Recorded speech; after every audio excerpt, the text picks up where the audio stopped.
tema da nossa aula de hoje é como ter uma mente milionária. Dá uma olhada nessa frase, eu vou colocar ela aí 5 pedacinhos diferentes. Tá? Presta atenção nessa frase, eu vou repetir ela várias vezes. Essa frase foi escrita há milhares de anos atrás e ela faz parte de uma carta. Vamos lá, vou colocar na tela, não vou dar muito spoiler aqui para você não. Vamos lá, a carta diz o seguinte, essa carta começa falando o seguinte, ó, tá em 5 pedacinhos. Primeiro pedacinho, a carta fala assim, ó, construam casas. Segundo pedacinho, e habitem nelas. Terceiro pedacinho, plantem pomares. Ai que bonito esse sítio, né?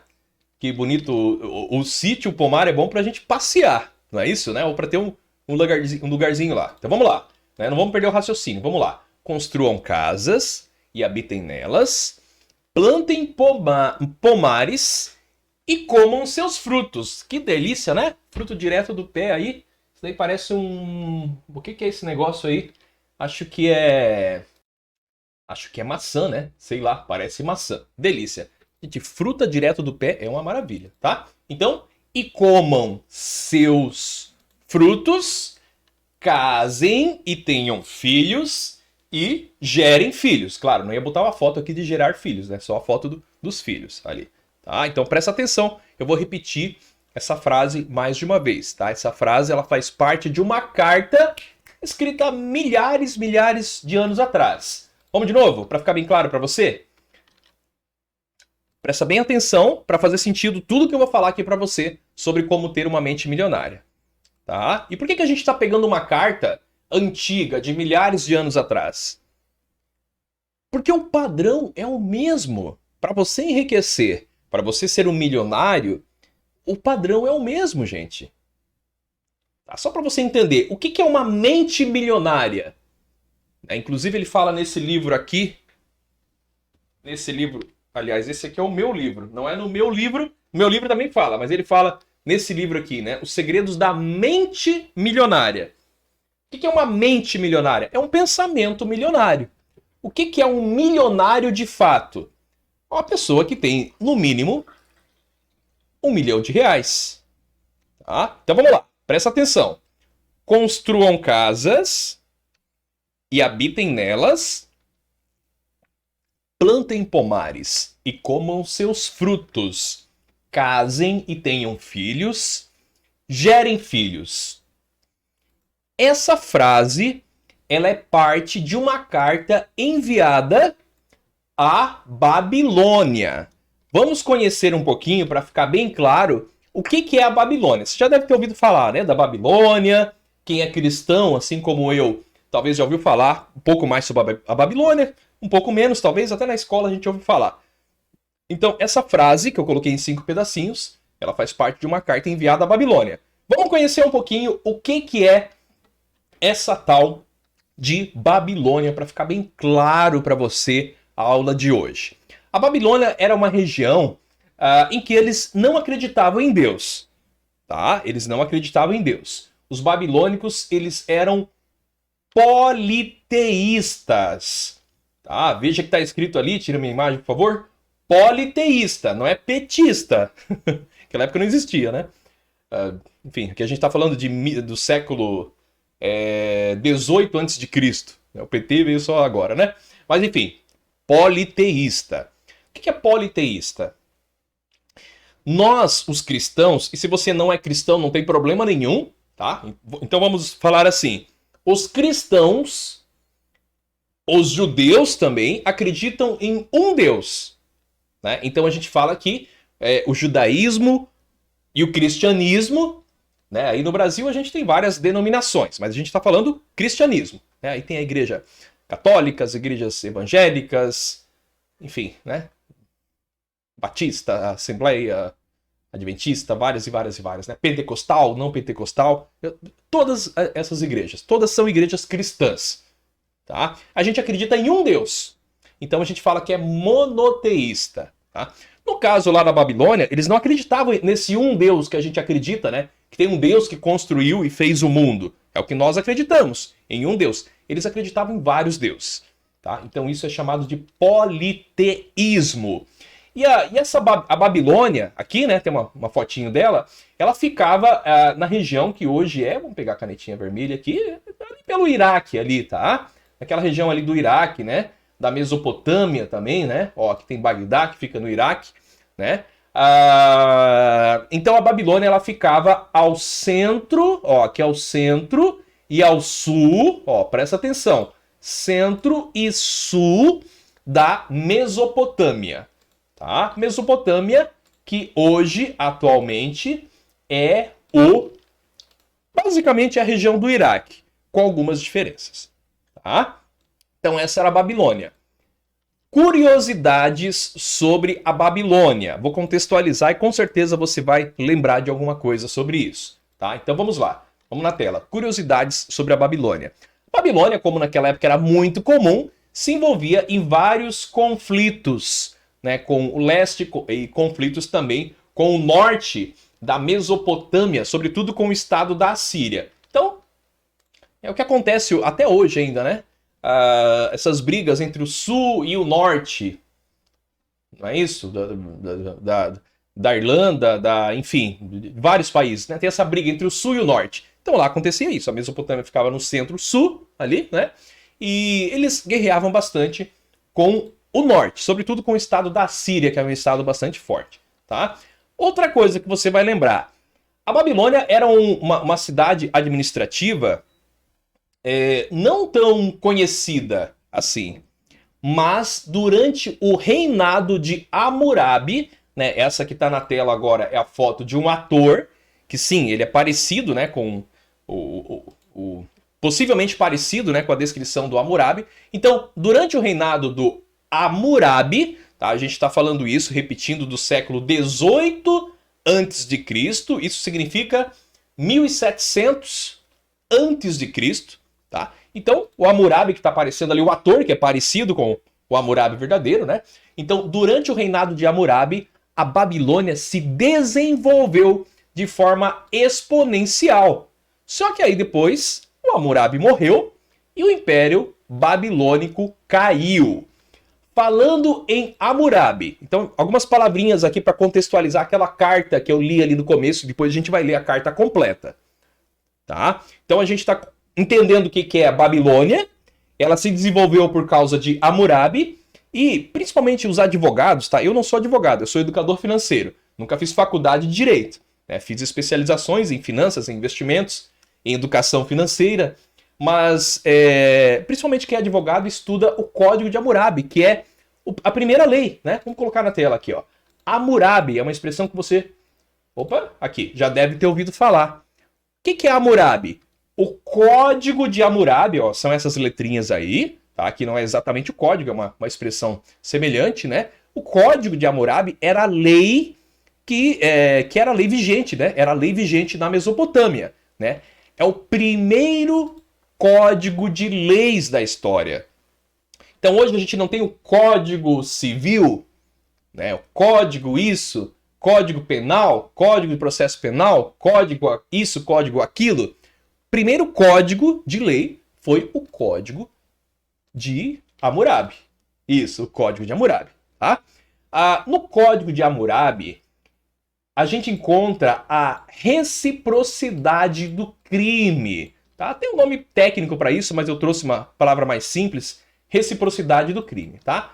Reciprocidade do crime é isso daqui, ó. Vê se você já ouviu falar isso na Bíblia, provavelmente você já viu.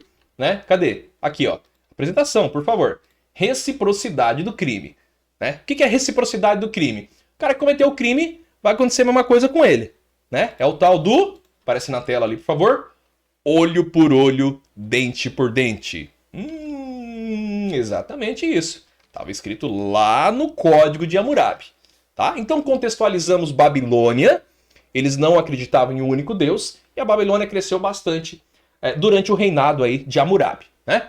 Bom, dito tudo isso, vamos ler de novo aquela frase. Depois a gente vai ler a carta completa. Mas agora vamos ler só a frase completa. A frase dessa carta, né, que eu estou falando para você. Então, estou lendo um pedaço da carta. Já vou esclarecer e contextualizar mais ainda para você, a frase diz o seguinte: construam casas e habitem nelas, plantem pomares e comam seus frutos, casem e tenham filhos. E aí eu resumi o final, depois a gente vai ler bem detalhadinho, e no finalzinho eu coloquei ali, gerem filhos. Outra coisa que é importante aqui para a gente contextualizar, tá? E agora eu vou te falar sobre a carta. Vou falar quem que escreveu essa carta. Já tem ideia quem que escreveu essa carta? De quem para quem? Outro detalhe, tá? Quando ele fala o seguinte, né? Gerem... A canetinha... Tá aqui, isso. Quando fala o seguinte, ó, casem e tenham filhos, gerem filhos, né? A gente vai ver que ele fala casem seus filhos também. A Bíblia fala muito que filho significa riqueza. Ah, filho é bênção. Filho é riqueza.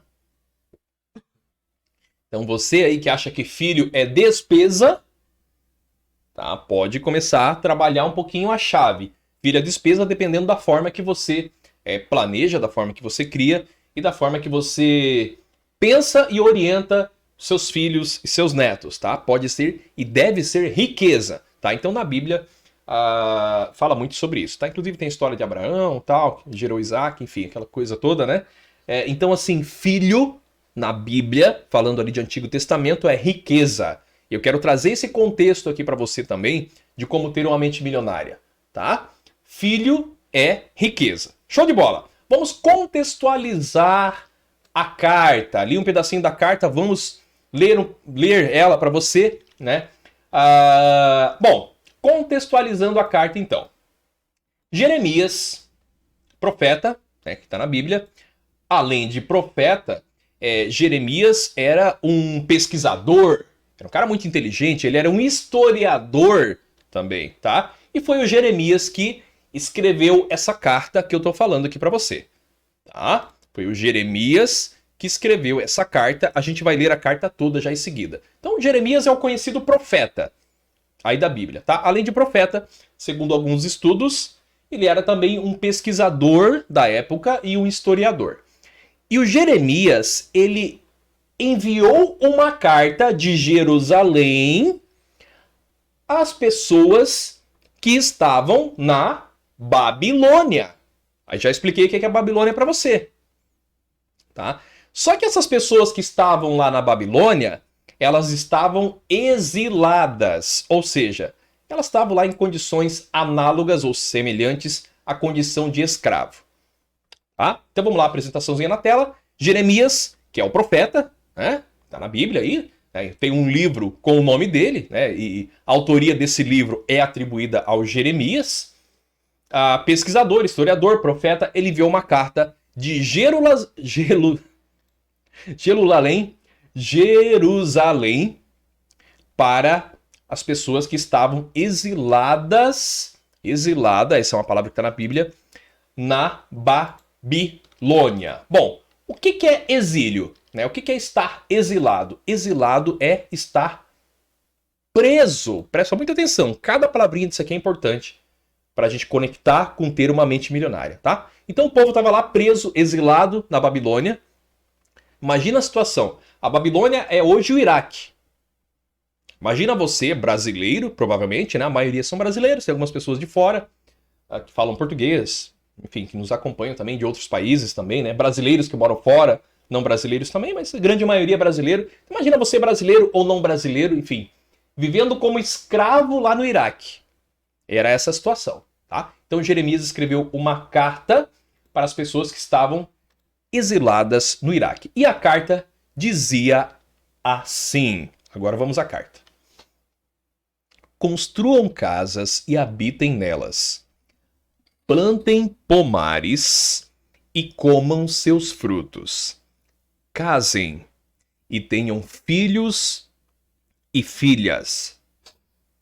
E façam casamentos para seus filhos e filhas. Multipliquem-se. E continua. Esforcem-se para que a cidade tenha paz. Olha que loucura. Olha que doideira, os caras estavam vivendo lá exilados, né? Então, tu tá escravo em outro país, tá? Simplificando é isso. E a carta continua falando o seguinte: faça um esforço, né? Esforcem-se para que a cidade tenha paz. Cidade, lá no caso, a Babilônia, né? Orem a Deus. As traduções católicas falam rezem a Deus, tá? Então, pode ser como tá na sua Bíblia, já vou te mostrar qualquer referência bíblica. Orem a Deus pela cidade, ou rezem a Deus pela cidade, pois a paz da cidade representa a paz de vocês. Vou explicar tudo isso. Esse final, ele é incrível. A paz da cidade representa a paz de vocês. Isso está lá em Jeremias 29, de 5 a 7. Bom, vamos lá, vamos para o nosso tema. Como ter uma mente milionária? Baseado no que a gente aprendeu até aqui. Primeira coisa, construa casas, ele fala lá, né? Hoje em dia você pode construir as tuas riquezas no mercado financeiro, tá? Então a gente vai adaptar. Como ter uma mente milionária? Construa riquezas, multiplique riquezas, ore ou reze pela paz, porque a paz do local representa a paz de vocês. Vá, Michael. Com esse governo aí eu vou ter paz. Cara, tu não tá nem exilado lá no Iraque, tu tá no teu próprio país.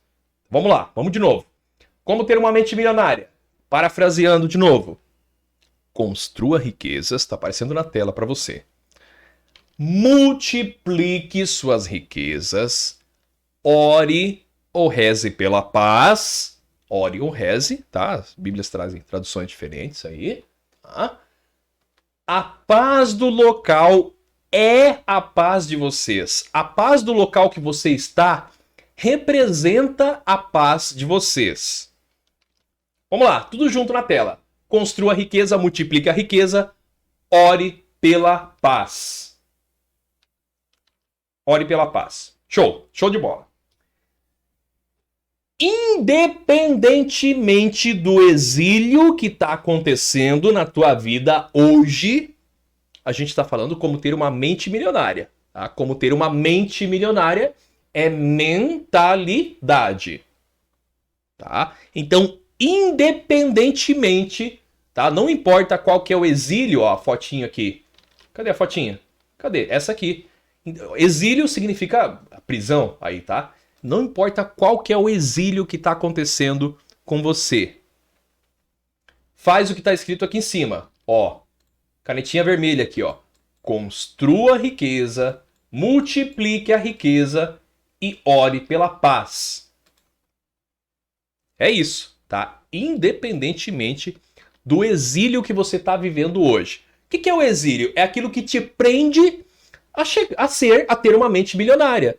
E primeiro você tem a mente milionária, você toma as atitudes e aí de fato você se torna um milionário e uma milionária. Aliás, se tornou milionário é a parte mais difícil. Depois de se tornar multimilionário, quer dizer, o segundo, terceiro, quarto, quinto milhão fica muito, muito mais fácil. Tá? É aquela velha história. Eu sei que 1 milhão para muita gente é um número muito exagerado, né? Mas vai passinho a passinho, como eu sempre costumo falar. Primeiro você vai investir 10 mil, depois 100 mil, 500 mil. Quem sabe investir 100 mil sabe investir 500. Quem sabe fazer isso aqui, ó, construir a riqueza. Não é isso aqui não. Construir a riqueza, multiplicar a riqueza e orar pela paz. Ore pela paz. Então quem chega no 10, chega no 100. Quem chega no 100, chega no 500. Quem chega no 500, chega no 1 milhão. E quem chega no 1 milhão, chega no 2, 3, 4, 5. E assim sucessivamente. Tudo no seu tempo, tá? Independente de qual exílio, de qual problema que acontece na tua vida hoje. Qual que é o problema que acontece na tua vida hoje? Qual que é o exílio? Graças a Deus você não está exilado na Babilônia.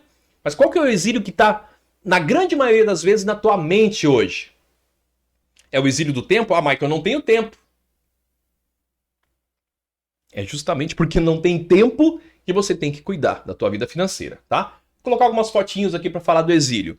Qual que é o exílio? O que te impede de ter uma mente milionária? É o medo de investir? Ah, Michael Lima, eu tenho um medo de investir. vai que acontece alguma coisa. Vai acontecer alguma coisa se você não investir. Não é isso? Aí que vai acontecer alguma coisa. É a falta de conhecimento? Vamos sair debaixo do sovaco do ser humano aqui. Michael, não tenho conhecimento. Eu acho muito difícil. Parabéns você que está aqui. Quais são os seus exílios? Vamos lá, vamos colocar na tela. É o medo de investir? É a falta de conhecimento? É a sua idade? Ai, Michael, eu já tenho 60 anos. Eu já tenho 50 anos. Cara, se você começar a investir agora um picadinho por mês, se você tem 50,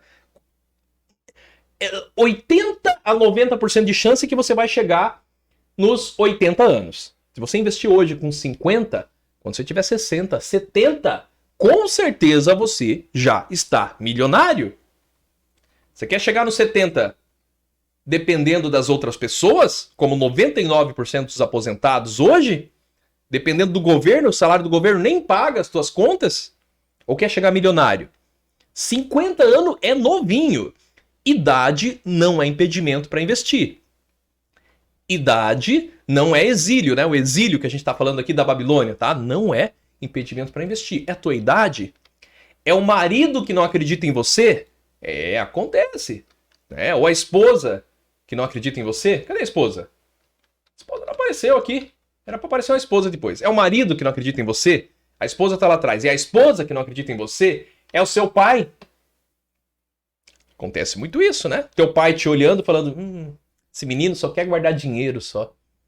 Ao invés de ajudar os pobres, é justamente sendo milionário que você pode ajudar mais. Quem que pode ajudar mais? Michael, eu posso ajudar com o meu tempo. Sim, mas a gente está falando de dinheiro também, de cuidar do dinheiro para ter uma mente milionária. Tá? Quais são seus exílios? Apresentação. É o teu pai? É a tua mãe? Tua mãe te olhando ali falando, não. Esse Michael Lima, investidor aí, não. Isso aí eu não acredito nisso aí, não vai dar certo, minha filha. Pode ser, né? As pessoas que nos amam não estão no nível de consciência, né, caminhando para uma consciência milionária que nós estamos, e eles estão no nível de consciência deles, e eles querem te defender. Mas eles te amam, fica tranquilo, eles te amam. Tá? Então teu exílio às vezes pode ser teu papai, pode ser a sua mamãe, né? Pode ser os seus irmãos. Estão rindo ali de você, né? Ele tá achando que vai investir e vai ficar rico. É isso, vai lá, financia o iPhone de 15 mil em 30 vezes para ver. Continua comprando tudo parcelado e vivendo a vida financeira apertada. Quando chegar nos 70 anos de idade, você vai ver o que é bom. Qual que é o teu exílio? Os teus irmãos? São teus amigos? Né? Os amigos aqui. Não, a gente vai passear. Importante, o dinheiro é feito para gastar. Dinheiro é feito para gastar. Com certeza. Mas você tem que dominar o dinheiro, dominar as finanças. Aliás, isso é uma das coisas que ele fala logo no começo desse livro. Tá? Vou deixar esse livro como recomendação para você, Os Segredos da Mente Milionária. Tá? É um livro que eu gosto de ler todo ano, é um livrinho pequenininho, né?